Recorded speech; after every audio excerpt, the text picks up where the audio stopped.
Baiklah, saya akan menjelaskan tentang kebijakan pendidikan pondok pesantren. Pondok pesantren adalah suatu lembaga pendidikan agama Islam yang tumbuh serta diakui masyarakat sekitar.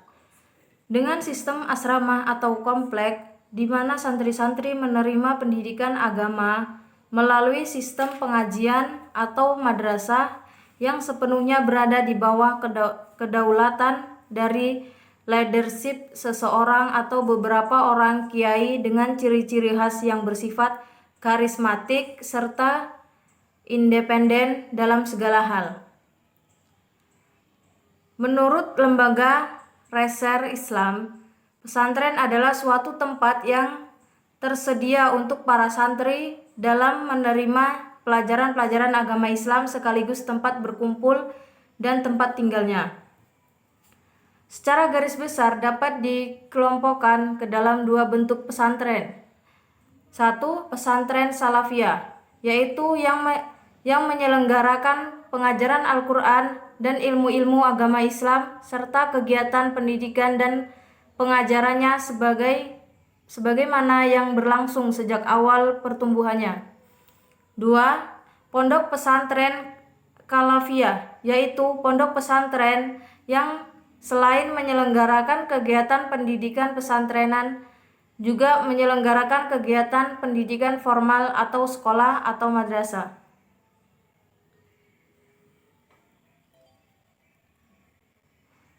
Menyelenggarakan pembinaan dan pelayanan di bidang pendidikan diniyah dan pondok pesantren berdasarkan kebijakan teknis yang ditetapkan oleh Direktur Jenderal dan fungsi penyiapan bahan perumusan visi, misi, dan kebijakan di bidang pendidik diniyah dan pondok pesantren, perumusan standar nasional di bidang pendidikan diniyah, penyelenggaraan pendidikan salafiyah, pendidikan Al-Quran dan majelis taklim, pendidikan kesetaraan dan wajib belajar, bantu dan beasiswa, serta pemberdayaan santri dan layanan kepada masyarakat. Pelaksanaan bimbingan teknis dan evaluasi pendidikan pada diniyah dan pondok pesantren. Pelaksanaan tata usaha dan rumah tangga direktorat. Sekian, terima kasih. Assalamualaikum warahmatullahi wabarakatuh. Di sini saya akan melanjutkan makalah kami, yaitu dari bagian B tentang kebijakan pendidikan madrasah. Madrasah mengandung arti tempat atau wahana anak mengenyam proses pembelajaran. Maksudnya di sini adalah di madrasah inilah anak menjadi proses belajar secara terarah, terpimpin, dan terkendali. Dengan demikian, secara teknis, madrasah menggambarkan proses belajar secara formal yang tidak berbeda dengan sekolah, hanya dalam lingkup kultural.